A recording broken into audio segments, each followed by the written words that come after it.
Over the last 6 years, I've been photographing the Outer Banks in North Carolina. It's a series of islands that is home to some incredibly beautiful light.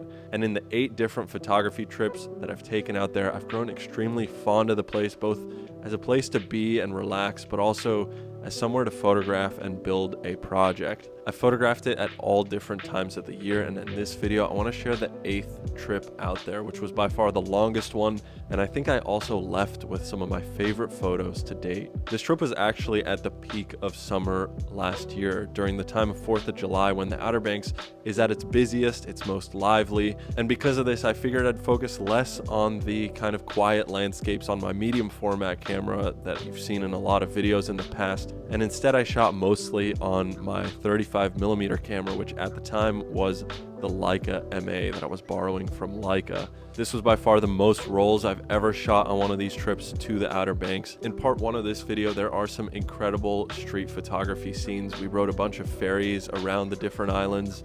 We photographed a lifeguard competition out there, a tropical storm rolled in. So sit back and enjoy a ton of photos from my 8th trip out to the Outer Banks.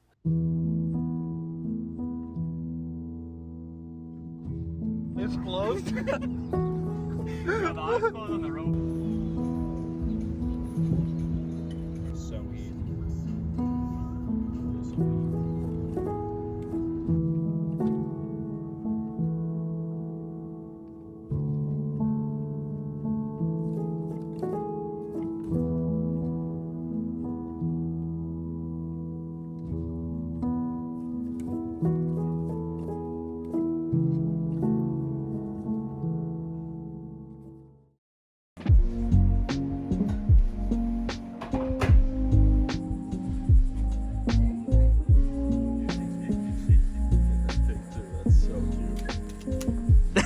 Street shooting the dog is crazy.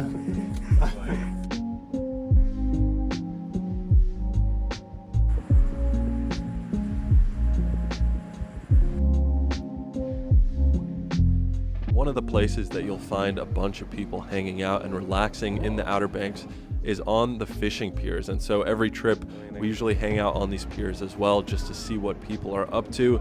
And they're usually a great place for street photography because the Outer Banks is incredibly spread out over this long series of barrier islands, and there isn't necessarily one main central place where people hang out like a town center. It is just a very spread out beach town.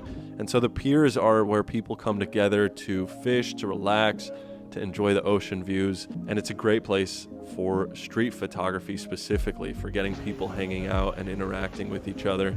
And it's also just a beautiful place to look at the ocean, watch the light change, watch weather roll in. This time around it was incredibly busy for the Outer Banks. It never actually gets super crowded, so I'm always just excited to see people on the piers hanging out, having a good time.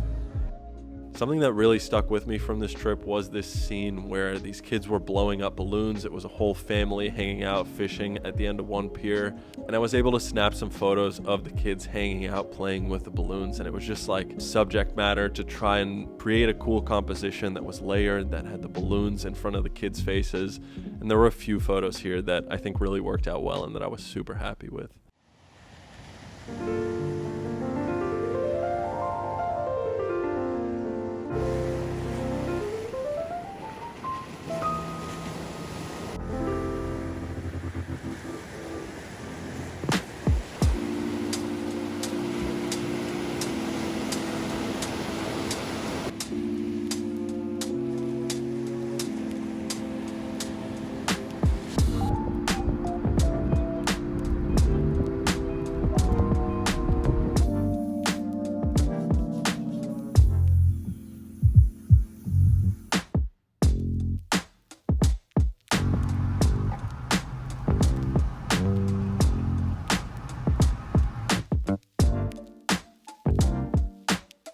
One of our favorite pastimes on the Outer Banks is actually to ride the ferries that take you between the different barrier islands. And it's a free service that's provided by the government. And so we generally drive down to the end of the island and just ride this ferry back and forth, because once again, it's a beautiful place to just look out over the ocean.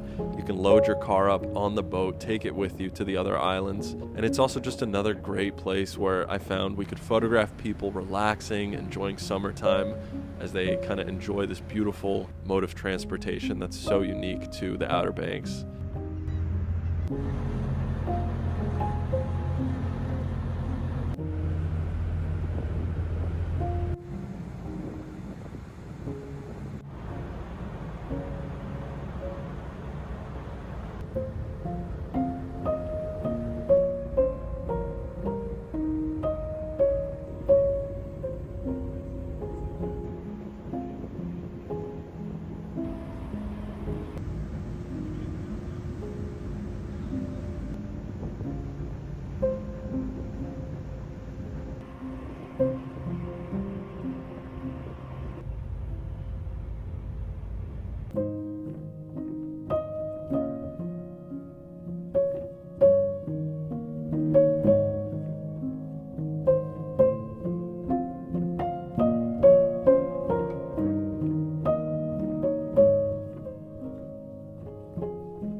Playing a dangerous game right now. Three.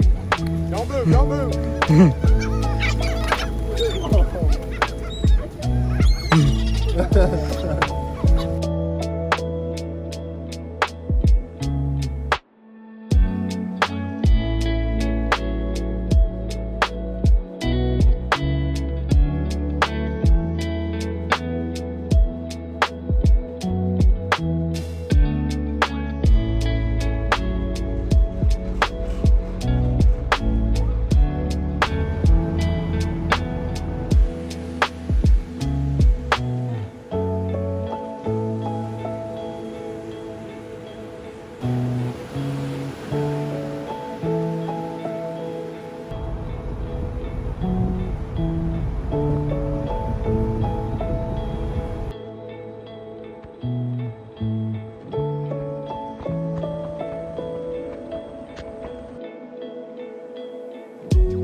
We got incredibly lucky this trip because it just so happened to line up, without us planning this, that while we were in the Outer Banks, there was also the Lifeguard national competition happening on the beach. This is something that happens in a different beach town each year, and this was the biggest national competition of the year on the East Coast. And so over the 3 days, I believe, that this competition was taking place, I was out there every single day with my Leica trying to shoot as many photos as possible, because it was just such a unique opportunity for the Outer Banks to have this massive competition there. And I think it was the best opportunity I've ever had for street photography in the Outer Banks.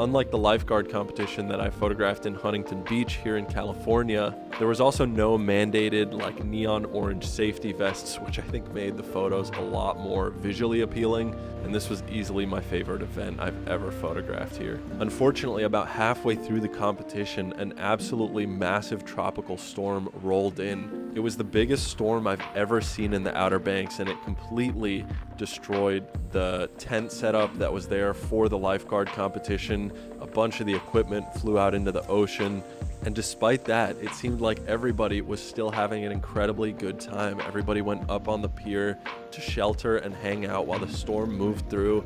And this felt like a really cool opportunity to document this storm as it kind of unfolded, with all the lifeguards hanging out on the pier, and also just the insane winds and weather that came through.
Let it go, boys!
Shortly after the storm, I think I came across one of my favorite scenes to date in the Outer Banks, which was a family hanging out in the flooded parking lot of the pier. There was still a ton of standing water, and a bunch of the kids were riding their bikes through the puddles. It was just one of those super wholesome childhood moments that was super fun to photograph. I found that especially here in a place like the Outer Banks, where street photography is not necessarily the way it is in New York City. There is no hiding in plain sight type of thing. I just find it best to always talk to the families, especially if there's kids. It's not something I really want to photograph without permission. So I usually end up just chatting to the families for a little bit, making sure that they're okay with being photographed. And from that point on, I think everything kind of goes back to the way it was when I first saw the scene with my own eyes. Is a much better feeling to ask and have full permission, and then have free reign to do exactly what you want, you know, knowing that you can send the family the photos and they can have these as memories. And I think that's usually how it works out in the Outer Banks, and that ended up working really well for me this trip.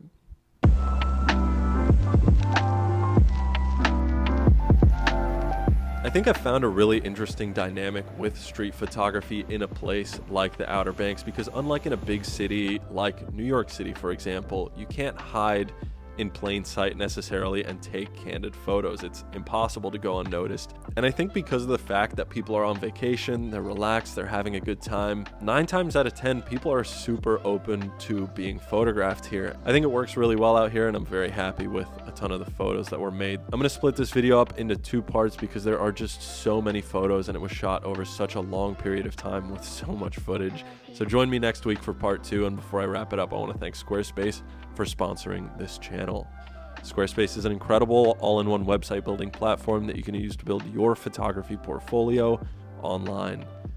I've been using Squarespace for so many years now, and they've made it so easy to get a website up and running with my photography. If that sounds like something you're interested in, you can hit the link in my description for a 14-day free trial of Squarespace. And when you're ready to launch, go to squarespace.com/Willem for 10% off your first purchase of a website or a domain. I'll see you guys next week with part 2. Thank you so much for watching. Peace.